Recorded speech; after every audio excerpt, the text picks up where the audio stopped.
Good afternoon. My name is Ashley Piles and I'm with Murray State University.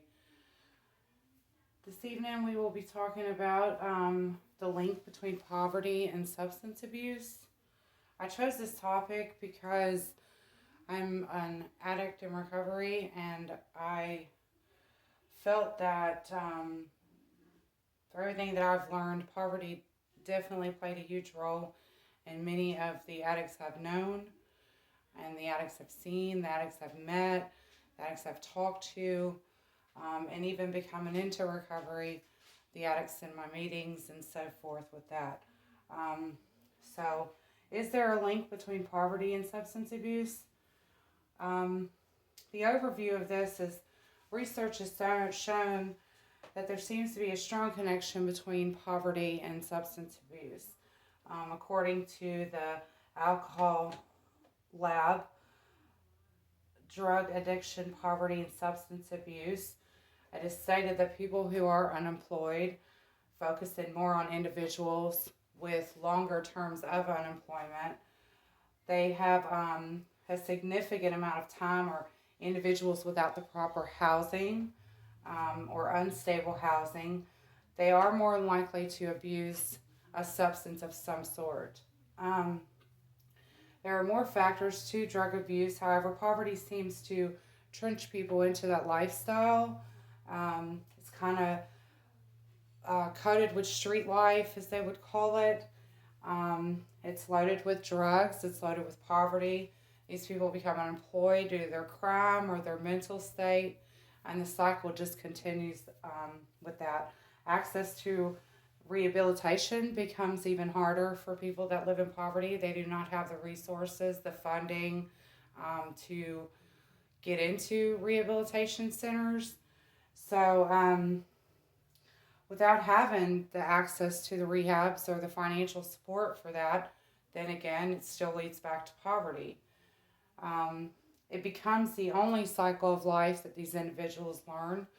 They only learn to become dependent on street life or dependent upon a side hustle to make their drug habits or their life, you know, any way to make their life ends meet is through poverty. It's important because addiction is very prejudiced. It seems to hit the people that are at the lowest times in their life. Um, they're already they already feel that they cannot gain in life, that they cannot get ahead, that they cannot stand up. Um, they claim that addiction is equally driven to anyone. It can affect anyone. It is just more likely that it affects the poverty stricken people. Um, People with stable homes, good employment, or funds for access to rehab, they either tend to get out quicker of that cycle or they are able to be rehabilitated through the help. And that's why poverty is so high amongst the people that are drug addicted. Um, it matters because it continues to be the cycle. The poor community continues to be more affected with drug abuse. Their children learn this lifestyle and the cycle continues, so forth. Um, this is what's coming into our future. So it is important. Um, the body of the topic, poverty is connected to addiction. Poverty then leads to mental health, and mental health and poverty, then with the drug abuse, it all leads to crime.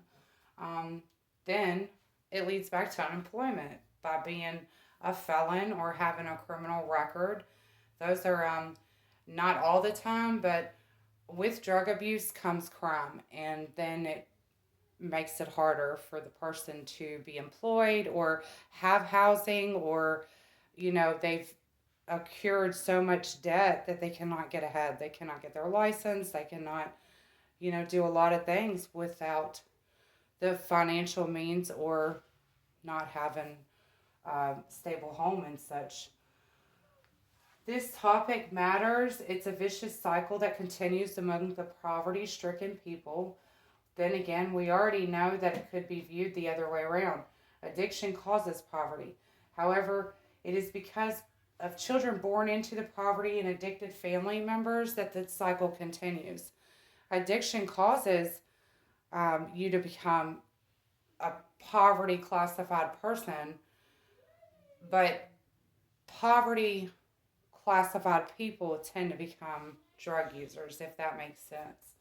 Um, you follow the learned behavior that you've gained through your adolescence.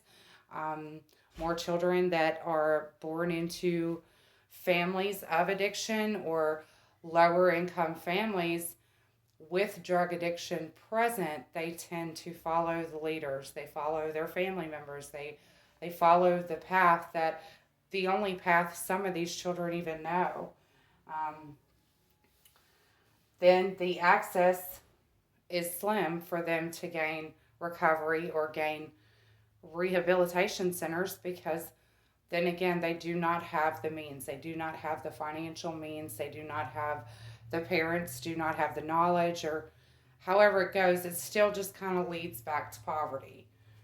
um, I got this information from um, firsthand because I am an addict. I have been there. I grew up with a slightly poverty issued family. But as the drugs continued and the older I got, the more poor we became.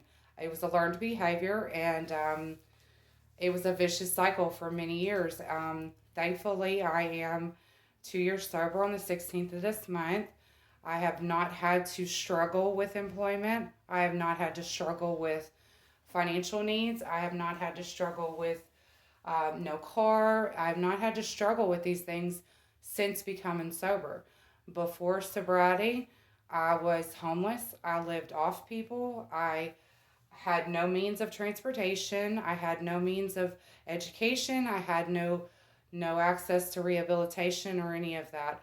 So firsthand experience, learned behavior is definitely where I got the inspiration and the some of the knowledge to present this. Other places I got was from The Guardian. That's drug addiction, income inequality, impacts of recovery.